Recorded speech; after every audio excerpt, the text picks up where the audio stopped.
Halo semuanya, sebelumnya perkenalkan kami dari kelompok 5 dan pada video ini kami akan menjelaskan makalah kami yang berjudul Analisis Sifat Inflasioner Defisit Pemerintah dalam Konteks Ekonomi Indonesia. Defisit anggaran adalah kondisi ketika belanja pemerintah melebihi penerimaannya.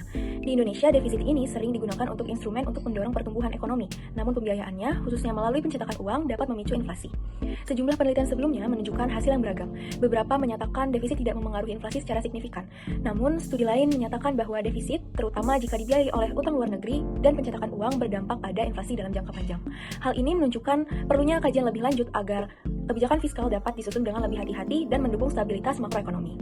Dan berdasarkan latar belakang yang telah diuraikan, maka rumusan masalah dalam penelitian ini dapat dirumuskan sebagai berikut. Yang pertama itu, apakah defisit anggaran pemerintah di Indonesia bersifat inflasioner? Yang kedua, bagaimana hubungan jangka pendek dan jangka panjang antara defisit anggaran dan inflasi di Indonesia? Dan yang terakhir, faktor-faktor apa saja yang dapat memengaruhi, memediasi, dan memperkuat hubungan antara defisit anggaran dan inflasi dalam kerangka kebijakan ekonomi nasional.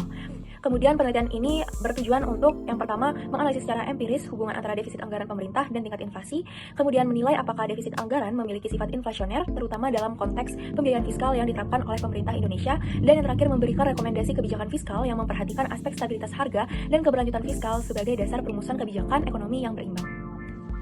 Masuk pada bagian tinjauan pustaka, pada bagian ini kita akan membahas 3 pokok utama, yaitu mengenai defisit anggaran pemerintah, inflasi dan faktor-faktornya, serta teori yang menjelaskan hubungan antara keduanya. Defisit anggaran terjadi saat pengeluaran pemerintah melebihi pendapatan dalam 1 tahun fiskal. Di Indonesia, defisit sering digunakan sebagai alat kebijakan fiskal ekspansif untuk mendorong pertumbuhan ekonomi. Namun, jika terus berlanjut, dapat menimbulkan risiko terhadap stabilitas makroekonomi. Pemerintah sendiri membatasi defisit maksimal 3% dari PDB, meskipun bisa dilonggarkan dalam kondisi tertentu seperti pandemi. Inflasi sendiri adalah kenaikan harga barang dan jasa secara umum yang berlangsung terus-menerus. Penyebabnya bisa beragam, mulai dari peningkatan jumlah uang beredar, permintaan agregat yang tinggi, hingga faktor eksternal seperti nilai tukar dan harga komoditas global. Di Indonesia, inflasi sangat dipengaruhi oleh kombinasi faktor moneter dan kebijakan pemerintah. Adapun hubungan antara defisit dan inflasi dijelaskan melalui beberapa teori. Pendekatan moneteris menyatakan bahwa defisit yang dibiayai melalui pencetakan uang cenderung mendorong inflasi. Sementara teori FTPL menekankan bahwa ekspektasi masyarakat terhadap kemampuan pemerintah membayar utang juga mempengaruhi inflasi.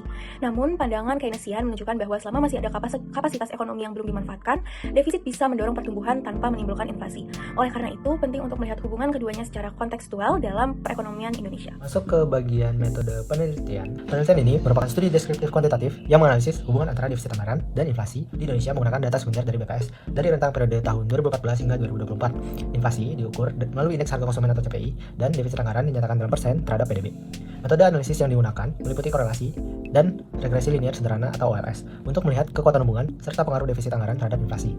Untuk memastikan validitas model, dilakukan juga uji asumsi klasik seperti heteroskedastisitas dan autokorelasi dengan koreksi standar error nilai West agar hasil estimasi lebih akurat dan reliable. Halo semuanya, pada bagian kali ini kita akan membahas hubungan antara defisit anggaran dan juga inflasi di Indonesia selama 1 dekade terakhir.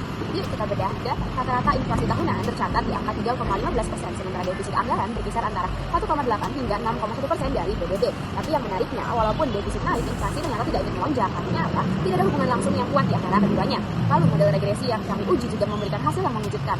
Kenapa? Karena setiap kenaikan defisit 1% hanya bisa menaikkan inflasi sekitar 0,0195 poin saja. Wah, itu kecil sekali kan? Dan juga mereka tidak signifikan secara statistik karena p-value-nya mencapai 0,614. Lalu setelah melewati uji asumsi klasik juga didapatkan bahwa model kami berbeda dari heteroskedastisitas, tetapi memiliki autokorelasi. Namun sudah diatasi dengan penggunaan koreksi Nilai West. Nah, korelasi antara defisit dan inflasi juga tercatat sangat lemah karena hanya bernilai 0,1247. Lalu kesimpulannya apa? Kesimpulannya adalah defisit belum terbukti untuk bisa mendorong inflasi secara nyata dalam 1 dekade terakhir. Oh ya, jangan lupa kalau faktor eksternal seperti harga komoditas, nilai tukar dan kebijakan moneter juga punya peran yang lebih besar dalam gerak inflasi di Indonesia. Jadi meskipun banyak yang mengira kalau defisit membuat inflasi jadi naik, tapi data berkata lain. Untuk tahu lebih dalam, kita butuh analisis jangka panjang dan juga model koreksi kesalahan yang lebih tepat. Atau penutup, yang pertama ada kesimpulan, yaitu berdasarkan hasil estimasi regresi selama periode 2014 sampai 2024 tidak ditemukan hubungan yang signifikan antara defisit anggaran pemerintah dan tingkat inflasi di Indonesia. Meskipun koefisien regresi yang menunjukkan arah positif, secara statistik pengaruhnya tidak signifikan. Hal ini menunjukkan bahwa dalam periode pengamatan defisit anggaran belum terbukti bersifat inflasioner secara langsung. Yang kedua ada saran. Berdasarkan hasil temuan penelitian ini, meskipun tidak terdapat hubungan signifikan antara defisit anggaran dari inflasi dalam periode 2014 sampai 2024, bukan berarti potensi dampak inflasioner dari defisit dapat diabaikan, terutama dalam konteks pembiayaan dan sinergi yang dengan kebijakan moneter. Oleh karena itu, beberapa saran kebijakan yang dapat dipertimbangkan adalah sebagai berikut. Yang pertama ada mengelola struktur pembiayaan defisit secara hati-hati dengan menghindari pembiayaan melalui pencetakan uang atau ekspansi moneter yang berlebihan. Yang kedua ada memperkuat koordinasi antara otoritas fiskal dan moneter. Sekian penjelasan dari kelompok kami.